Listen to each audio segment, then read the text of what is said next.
नमस्कार विद्यार्थी मित्रांनो, पीसीसी ट्युटोरियलमध्ये पुन्हा एकदा तुमचं स्वागत आहे. तर पहा, आजच्या लेक्चरमध्ये आपण काय करणार आहे तर कार्बनी संयुग. ठीक आहे, आतापर्यंत आपण 3 लेक्चर पाहिलेले आहेत. तर हे त्याचं चौथं लेक्चर आहे आणि हे जे शेवटचं असेल. तर आपण काय करणार आहेत पहा, याच्यामध्ये बऱ्याचशा काही कृती दिलेल्या आहेत. तर आता कृती न सांगता फक्त त्याच्यातल्या जे काही महत्त्वाच्या कन्सेप्ट आहेत ते आपण या ठिकाणी काय करणार आहेत पाहणार आहेत. ठीक आहे, तर सगळ्यात पहिले पहा, तुम्हाला या ठिकाणी काय केले, कार्बनी संयुगाचे रासायनिक गुणधर्म दिलेत पहा. तर सगळ्यात पहिली जी गुणधर्म आहे ते म्हणजे ज्वलन किंवा त्याला आपण कंबशन म्हणतो. तर पहा, मागील इयत्तेमध्ये म्हणजे इयत्ता 9वी मध्ये पण तुम्हाला सांगितले, ज्यावेळेस कार्बन हा जो आहे तो ऑक्सिजन सोबत काय होतं, संयोग पावतो, म्हणजे काय होतं, ज्वलन होतं. तर त्यावेळेस काय होतं असतं, CO2 तयार होत असतो आणि त्याच्यामधून काय होत असते, उष्णता आणि प्रकाश बाहेर पडतो. जसं पहा, आपण एखादा जाळ जर पाहिला तर जाळामधून उष्णता बाहेर पडते आणि त्याच्यातून आपल्याला प्रकाश पण बाहेर पडतो. तर अशा पद्धतीने कार्बन ज्यावेळेस ऑक्सिजन सोबत संयोग पावतो किंवा ज्वलन होतो, त्यावेळेस तुम्हाला CO2 तयार होते आणि उष्णता आणि प्रकाश बाहेर पडतो. तसंच जर तुम्ही कार्बनी संयोग बघितले, कोणते, मिथेन, हा पण काय होतो, ऑक्सिजन सोबत ज्यावेळेस काय होतो, ज्वलन होतो, तर त्यावेळेस तुम्हाला CO2 आणि पाणी म्हणजे वॉटरचा मॉलिक्यूल म्हणजे पाण्याचा एक रेणू पण तयार होतो आणि त्यासोबत तुम्हाला तिथं उष्णता आणि प्रकाश पण मिळतो. तसंच जर समजा तुम्ही इथेनॉल घेतलं, ठीक आहे, इथेनॉल जरी घेतलं तर तो पण ऑक्सिजन सोबत काय होत असतो, ज्वलन होतो आणि त्यावेळेस तुम्हाला CO2, H2O आणि उष्णता आणि प्रकाश मिळतो. म्हणजे पहा, फक्त कार्बन जर विचार केला तर तो ऑक्सिजन सोबत ज्वलन होतो. तसं कार्बनी संयुग जे आहेत ते पण ऑक्सिजन सोबत ज्वलन करून कार्बन डायऑक्साइड प्लस तुम्हाला पाणी म्हणजे वॉटरचा मॉलिक्यूल जो आहे किंवा रेणू आहे तो तुम्हाला त्या ठिकाणी मिळतो. त्यासोबत त्याच्यातून काही उष्णता पण बाहेर पडते आणि प्रकाश पण बाहेर पडतो. मग यालाच आपण काय म्हणू शकतो, ज्वलन असं म्हणू शकतो. मग पहा, कार्बनिक संयुगाचे गुणधर्म इथं दिले काय, हे मागील इयत्तेमधलं तुम्हाला इथं दिलेलं आहे की काय होत असतं, ज्यावेळेस कार्बन ऑक्सिजन सोबत पेटवला तर त्यावेळेस उष्णता आणि प्रकाश काय होते, बाहेर होते. आणि त्याच पद्धतीने तुम्हाला काय होतं, कार्बनी संयुगामध्ये पण ज्यावेळेस तुम्ही काय करतात, ऑक्सिजन सोबत त्याला काय करतात, पेटवतात, तर त्यावेळेस तुम्हाला कार्बन डायऑक्साइड, पाणी, पाण्याचा रेणू आणि त्यासोबत उष्णता व प्रकाश बाहेर पडत असते. त्याच्या पुढे ते तुम्हाला एक त्यांनी दिले ते म्हणजे ऑक्सिडीकरण पहा. आता एक पहा, एक आहे ऑक्सिडीकरण आणि एक आहे हायड्रोजनीकरण. ऑक्सिडीकरण म्हणजे काय, त्या ठिकाणी तुम्हाला ऑक्सिजन त्याच्यामध्ये काय करायचं आहे, ऍड करायचं आहे. मग या ठिकाणी आपण आत्ताच पाहिलं होतं कोणतं, कार्बन डायऑक्साइड आणि H2. ठीक आहे, आता इथं ऑलरेडी बघा, ह्या CH4 मध्ये हा O2 ऍडच केलाय. ठीक आहे, हे याच्या पद्धतीने. ठीक आहे, तर कार्बन हा CO2 आला, मग ह्याला पण आपण काय म्हणू शकतो, ऑक्सिडीकरण म्हणू शकतो. मग तेच त्यांनी इथं तुम्हाला सांगितलंय पहा, काय, ज्वलन प्रक्रियेमध्ये कार्बन संयुगाच्या रेणूमधील सर्व रासायनिक बंध तुटून CO2 व H2O ही उत्पादित तयार होतात. म्हणजे ज्वलनामध्ये कार्बनी संयुगाचे पूर्णपणे काय झालं, ऑक्सिडीकरण झालंय. मग अशा पद्धतीने त्या ठिकाणी आपण काय म्हणू शकतो, कार्बन सोबत ऑक्सिजन आला म्हणून त्याला आपण काय म्हणू, ऑक्सिडीकरण म्हणून. ऑक्सिजनचा स्रोत म्हणून काही रासायनिक पदार्थाचा सुद्धा वापर करता येतो. जे पदार्थ दुसऱ्या पदार्थांना ऑक्सिजन देऊ शकतात त्यांना काय म्हणतात, ऑक्सिडीकारक किंवा ऑक्सिडक असं म्हणतात. म्हणजे एखाद्या ठिकाणी एखाद्या कार्बन संयुगाला जर त्याने ऑक्सिजन काय केला, दिला, तर त्याला आपण काय म्हणू, ऑक्सिडक म्हणून किंवा ऑक्सिडीकारक म्हणून. मग त्यासाठी कोणतं येतं, पोटॅशियम परमॅंगनेट असेल किंवा पोटॅशियम ट्रायक्रोमेट, ठीक आहे, डायक्रोमेट असेल, हे तुम्हाला काय आहेत, ऑक्सिडीकारक संयुगे म्हणून वापरतात. आता इथं उदाहरणार्थ पहा, समजा हे इथेनॉल आहे. मग आता या इथेनॉलमध्ये आम्लधारी KMnO4 आहे. मग आता हा O जो आहे तो इथं आला समजा. ठीक आहे, म्हणजे ऑक्सिजन काय झाला, इथं आला, कोणाच्या सानिध्यामध्ये, KMnO4 मध्ये, म्हणजे पोटॅशियम परमॅंगनेटच्या याच्यामध्ये. मग आता झालं काय, हे OH ग्रुप होता, या ठिकाणी एक हायड्रोजन जो आहे तो निघून गेला आणि त्या जागी, ठीक आहे, हायड्रोजन काय झालं, H2 बाहेर पडला आणि त्या जागी तुम्हाला इथं काय आले, O आले. मग तुम्हाला इथं काय झालं, इथेनॉइक ऍसिड तयार झालं. म्हणजे पहा, ज्यावेळेस इथेनॉल हा काय करतो, पोटॅशियम परमॅंगनेटच्या सानिध्यामध्ये ऑक्सिडीकरण होतं याचं, तर त्यावेळेस त्याचं इथेनॉलचं इथेनॉइक ऍसिड तयार होतं. म्हणजे अल्कोहोलचं तुम्हाला कशामध्ये रूपांतर होत असतं, ऍसिडमध्ये. मग हे तुम्ही काय करू शकतात, ऑक्सिडीकरणमध्ये सांगू शकतात. ठीक आहे, आता त्यापुढं तुम्हाला काय केले, समावेश अभिक्रिया दिली पहा, म्हणजे ऍडिशन रिॲक्शन. आता समावेश अभिक्रियामध्ये काय असतं, हायड्रोजनीकरण होतं, म्हणजे याच्यामध्ये हायड्रोजन ऍड होणार आहे. मग आता इथं पहा, एक रिॲक्शन दिली कोणती, कार्बन कार्बन दिले आणि ह्याच्या दोघांमध्ये दुहेरी बंध दिलाय पहा. तुम्हाला पुस्तकामध्ये कार्बन कार्बन मध्ये दुहेरी बंध दिलाय आणि इथं H2 आहे, पण त्यासाठी तुम्हाला उत्प्रेरक कोण वापरायचे, प्लॅटिनम आणि निकेल वापरायचे. तर उत्प्रेरकाची व्याख्या आपण तिसऱ्या नंबरच्या चॅप्टरमध्येच पाहिलेली आहे, रासायनिक अभिक्रियाचा जो चॅप्टर होता त्याच्यामध्येच आपण काय केलेली, उत्प्रेरक म्हणून पाहिलेले. तर उत्प्रेरक म्हणजे काय असतं, जे प्रत्यक्षात रासायनिक अभिक्रियेमध्ये भाग घेत नाही पण ते रासायनिक अभिक्रिया घडून आणण्यासाठी महत्वाचं असेल तर त्याला आपण काय म्हणतो, उत्प्रेरक. मग आता हा उत्प्रेरक प्लॅटिनम आणि निकेलच्या असल्यामुळं हे दोन हायड्रोजन जे येतं ते तुम्हाला ह्या दोन कार्बनला इथे येतात. मग आता पहा, कार्बन कार्बनच्या 4 संयोजक कशा आहेत पहा, एक इकडे आहे, एक 2, हे 3 आणि हे 4 अशा पद्धतीने. मग हे 1 आणि हे इकडचे 1 आणि ह्याचे 2, हे 4. तर तर काय होतं, ही एक इकडे येईल, ठीक आहे, आणि अशा पद्धतीने हा दुहेरी बंध कट होतो आणि इकडे एक हायड्रोजन आणि इकडे एक हायड्रोजन जाईल. बाकी इकडचा पार्ट जो तसाच राहिला, ठीक आहे, अशाच पद्धतीने. आणि ह्या दोघांमधले जे दोन बंध होते तर एक बंध तसाच राहिला. म्हणजे पहा, या कार्बनचे 4 बंध पूर्ण झाले, या कार्बनचे पण 4 बंध पूर्ण झाले. मग अशा पद्धतीने इथं हायड्रोजनीकरण झालं, त्यालाच आपण काय म्हणतो, समावेश अभिक्रिया म्हणतो. मग पहा आता ह्याच्यामध्ये काय झालं, पहा कार्बन कार्बनमध्ये दुहेरी बंध आहे. दुहेरी ज्यावेळेस बंध असतो त्याला असंतृप्त संयुग म्हणतो. आणि आता इथं एकेरी बंध आहे, म्हणजे असंतृप्त बंधाचं एकेरी म्हणजे संतृप्त बंधामध्ये या ठिकाणी काय होत असतं, रूपांतर होत असतं. मग पहा, असंतृप्त संयुगाची समावेशन अभिक्रिया हायड्रोजन बरोबर सुद्धा होते. हायड्रोजनच्या समावेशाने संतृप्त संयुग तयार होते. मग याच्यात दुहेरी बंध होतं, ह्याच्यामध्ये एकेरी बंध आहे. मग हे झालं असंतृप्त, कारण आपल्याला माहिती आहे असंतृप्त कोणाला म्हटलं होतं आपण, ज्याच्यात दुहेरी किंवा तिहेरी बंध असतो त्याला आपण असंतृप्त म्हणतो. आणि इथे एकेरीच बंध आहे म्हणून हे काय झालं, संतृप्त झालं. ठीक आहे. आता या अभिक्रियासाठी तुम्हाला प्लॅटिनम आणि निकेलेक यासारखं तुम्हाला काय करावं लागतंय, उत्प्रेरक म्हणून वापरलं जातं. तर अशा पद्धतीने तुम्ही या ठिकाणी इथं सांगू शकता. ठीक आहे. हां, त्याच्या पुढचा भाग बघा. पुढे तुम्हाला काय केलंय, प्रतियोजन अभिक्रिया दिली. ठीक. आता प्रतियोजन अभिक्रियामध्ये काय होतं पहा, समजा इथं मिथेन आहे आणि क्लोरीन आहे. ठीक आहे. आता होतं काय पहा, मिथेन आणि म्हणजे हे जे कार्बन आणि हायड्रोजन मधला हा जो आहे, किंवा कार्बन कार्बन असू द्या, नाहीतर कार्बन हायड्रोजन जो बंध असतो तो बऱ्यापैकी काय असेल, स्ट्रॉंग असेल. म्हणजे तो सहजासहजी काय होत नाही, तुटत नाही किंवा वेगळा होत नाही. पण होतं काय पहा, जर या मिथेनमध्ये क्लोरीनचा जर विचार केला, जर त्यांच्यामध्ये सूर्यप्रकाश हा उत्प्रेरक असेल, म्हणजे मिथेन आणि क्लोरीन हे जर सूर्यप्रकाशाच्या सानिध्यात असतील, तर क्लोरीन काय करतात, हायड्रोजनची जागा घेतात आणि एक हायड्रोजन या क्लोरीनच्या इथं जागेवर येऊन जाईल. म्हणजे पहा, इथं 2 क्लोरीन येतं, तर एक हायड्रोजन इथं जाईल आणि एक क्लोरीन इथं येईल. म्हणजे तुम्हाला CH3Cl आणि HCl तयार होईल. तसंच पुढं अजून सूर्यप्रकाश जर असेलच, तर ह्या CH3Cl मध्ये परत जर क्लोरीन असेल, तर एक क्लोरीन अजून इकडे येईल, एक हायड्रोजन इकडे येईल, हे असं होईल.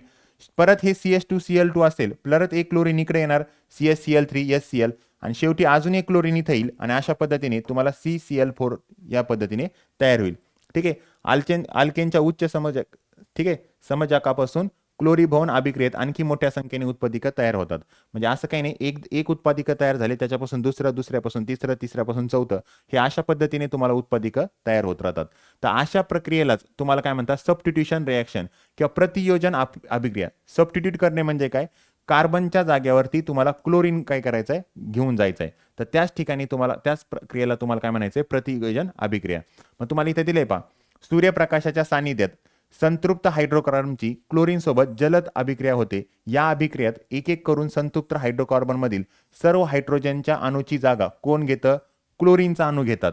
जेव्हा अभिक्रियाकारातील एका प्रकारच्या अणूची किंवा अणूच्या गटाची दुसऱ्या प्रकारचा अणुगट हा जर जागा घेत असेल, तर अशा अभिक्रियेलाच काय म्हणतात, प्रतियोजन अभिक्रिया म्हणतात. म्हणजे पहा, हायड्रोजन अणूची जागी कोण घेतं, क्लोरीनचा अणू ही जागा घेतो. त्यालाच तुम्हाला काय म्हणायचंय, प्रतियोजन अभिक्रिया असं म्हणायचंय. ठीक आहे. हां, आता त्याच्या पुढे काय केलंय, तुम्हाला इथेनॉलचे रासायनिक गुणधर्म दिलेत पहा. आता इथेनॉल पहा, तुम्ही बऱ्याच ठिकाणी तुम्हाला पुस्तकामध्ये पण त्यांनी दिलेले. इथेनॉल म्हणजे काय असतं, सामान्यतः द्रव्य स्वरूपात असतं. तर पहा, आपण जे खोकल्याचं औषध वगैरे पाहतो तर त्याच्यामध्ये पण अल्कोहोल असतं. तर शक्यतो त्यामध्ये ते काय असतात, इथेनॉलचे कंटेन किंवा अल्कोहोलचं कंटेन असतं. किंवा तुम्ही तिथं पुस्तकामध्ये हे पण दिले की मद्य असेल, म्हणजे दारू वगैरे असेल, तर त्याच्यामध्ये पण काय असतं, अल्कोहोल वगैरे असतं. ठीक आहे. आता पहा, आता इथेनॉलचे आपल्याला काय करायचे, रासायनिक गुणधर्म पाहायचे तर. ठीक आहे. आता इथेनॉलचे रासायनिक गुणधर्म पाहताना सगळ्यात पहिले काय करू, सोडियम बरोबर अभिक्रिया त्यांनी दिलेली पुस्तकामध्ये. म्हणजे पहा, सोडियम बरोबर जर इथेनॉलची अभिक्रिया झाली तर सोडियम काय करतो, या ठिकाणी या हायड्रोजनची जागा घेतो आणि हायड्रोजन काय होतो, बाहेर निघून जातो. आता पहा, इथं 2 निघून इलंय, म्हणजे इथं पण 2 निघून इलंय, इथं पण 2 नाही, इथं पण 2, म्हणजे हे 2 हायड्रोजन जे येतं ते इथं निघून जातात आणि त्या जागी हे जे 2 सोडियम आहेत ते इथे येतात. म्हणजे पहा, हे 2 ने इथं गुणिलेलं. मग अशा पद्धतीने म्हणजे काय होतं असतं पहा, ज्यावेळेस तुम्हाला इथे दिले पहा, सर्व अल्कोहोलची सोडियम धातू सोबत अभिक्रिया होऊन, आता अल्कोहोलची अभिक्रिया कोणासोबत करायची, सोडियम धातू सोबत. तर सोडियम काय करतो, हायड्रोजनची जागा घेतो. ठीक आहे. हायड्रोजन वायू बाहेर पडतो आणि सोडियमचे अल्कोऑक्साईड तयार होतात. मग हे झालं तुमचं सोडियम अल्कोऑक्साईड. म्हणजे सोडियम अल्कोऑक्साईड ना, इथं 2 कार्बन आहेत म्हणून इथं ऑक्साईड म्हणायचं. तर इथं तुम्हाला काय तयार झालं, सोडियम इथं ऑक्साईड तयार झालं. सो इथेनॉलच्या सोडियम धातूवरील अभिक्रियेत हायड्रोजन वायू, सोडियम इथॉक्साईड ही उत्पादित तयार होतात. ठीक आहे. तर अशा पद्धतीने हे सोडियम इथॉक्साईड आणि हायड्रोजन हा वायू तुम्हाला या ठिकाणी तयार झालाय. तर ही इथेनॉलचा पहिला रासायनिक गुणधर्म झाला. आता दुसऱ्या याच्यामध्ये काय केलंय पहा, हा निर्जलीकरण अभिक्रिया. निर्जलीकरण अभिक्रियामध्ये काय होतं, अतिरिक्त सहज सल्फ्युरिक ऍसिड, ठीक आहे, जे आम्ल वगैरे आहे, जे सहज म्हणजे ज्याची कॉन्सन्ट्रेशन खूप जास्त आहे, सहती जास्त आहे, 170 डिग्री सेल्सिअस तापमानाला इथेनॉल तापवले असता त्याच्या एका रेणूपासून पाण्याचा एक रेणू बाहेर काढला जातो व तेथे इथिन हे असंतृप्त संयुग तयार होते. म्हणजे जर तुम्ही इथिल अल्कोहोल घेतलं, ते कोणाच्या सानिध्यात घ्यायचंय? H2SO4च्या सानिध्यात घ्यायचंय. तर याच्यामधून काय होतं, H2 जो ग्रुप आहे तो बाहेर पडतो. आता H2 जर ग्रुप बाहेर पडला, समजा एक हायड्रोजन ऑलरेडी आहे आणि ह्याच्यातला एक हायड्रोजन गेला, ठीक आहे, याच्या इथं 3 दिसत आहेत, मग इथं जे तुम्हाला नाव दिलेलं आहे पहा, CH3, CH2 आणि OH आहे. तर झालं काय, हा OH एक ग्रुप समजा आणि एक हायड्रोजन इथून गेला, तर इथं किती राहिले? CH2 आणि इथं पण किती राहिले? CH2. आता इथं जर बघितलं तर याच्यामध्ये काय होतं, दुहेरी बंध तयार होतो, कारण याचा एक इकडला ग्रुप निघून गेला आणि याचा एक हायड्रोजन ग्रुप निघून गेला.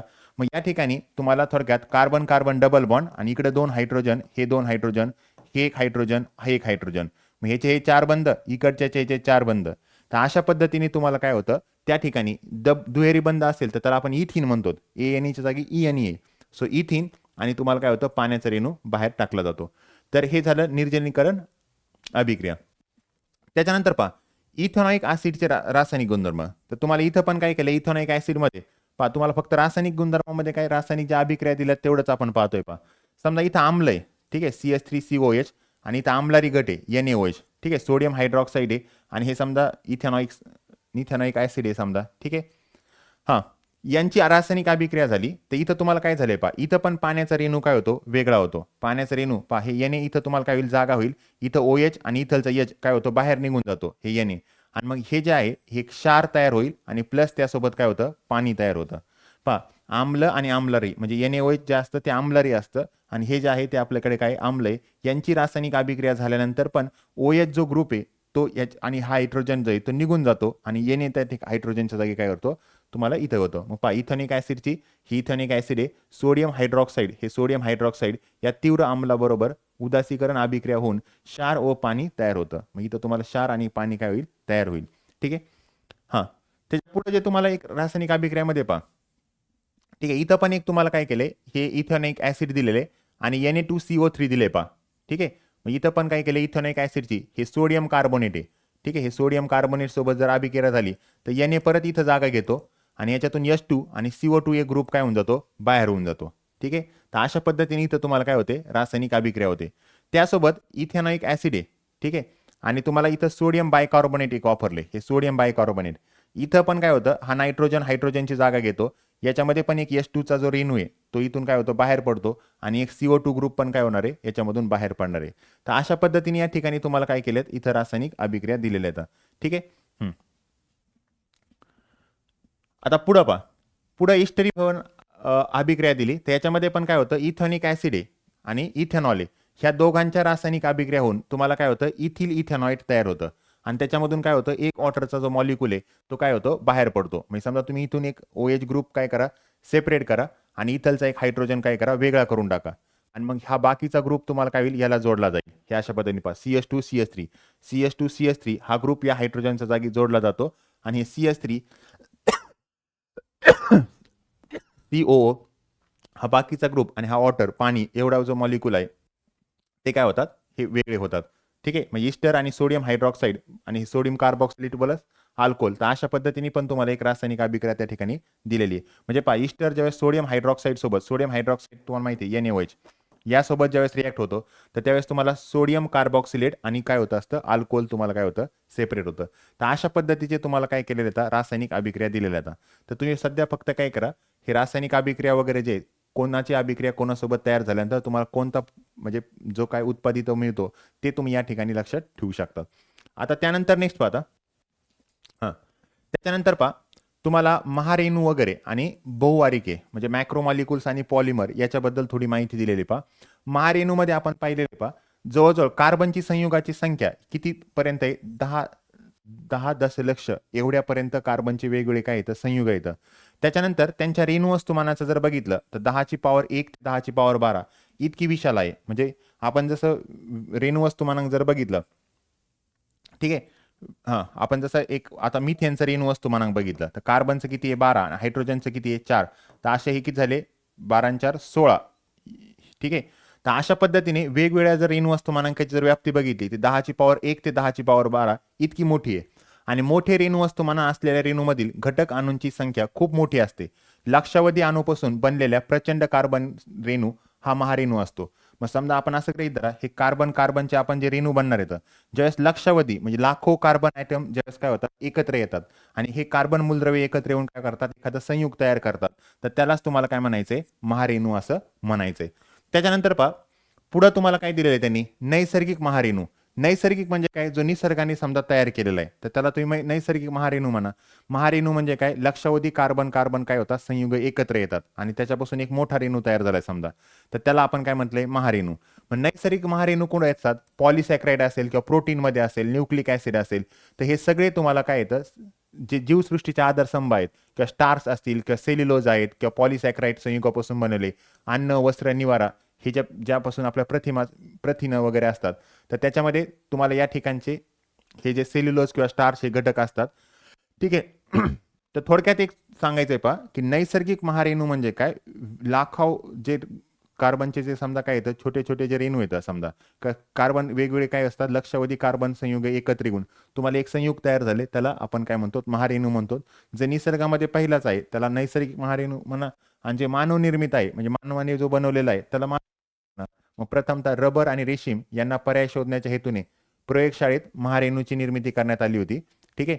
आणि कापूस असेल, लोकर असेल, रेशीम या नैसर्गिक धाब्या प्रमाणाच्या लांबीच्या दिशेने मजबूती असणारे मानवनिर्मित धागे, रबराच्या स्थितीकापता गुणधर्म असणारे इस्टेमर असेल, ज्याच्यापासून पत्रे, नळ्या, असंख्य प्रकारच्या वस्तू पृष्ठभागावर द्यायचे लेप बनवले, हे सर्व प्लास्टिक. थोडक्यात पहा, मानवनिर्मित कोणता जर विचारलं तर प्लास्टिकचा लक्षात ठेवा. तर प्लास्टिक हा जो आहे तो तुमचा कोणता आहे, मानवनिर्मित महारेणू आहे. आता हे पुढे तुम्हाला उदाहरण दिले त्याच्यावरून ते तुमच्या लक्षात येईल. त्याच्यानंतर पहा बहुवारिके. ठीक आहे. बहुवारिके म्हणजे काय पहा, लहान घटकाच्या नियमित पुनरावृत्तीने तयार असलेल्या महारेणूला बहुवारिके असं म्हणतात. ज्या लहान घटकाचे पुनरावृत्तीने बहुवारिके बनतात त्या घटकाला मोनोमर म्हणतात. म्हणजे जो घटक, आता पहा इथं समजा एक हा घटक आहे पहा, सी डबल बॉन्ड हे CH वगैरे आहे, हा एक घटक आहे, हे सगळे एकत्र आले.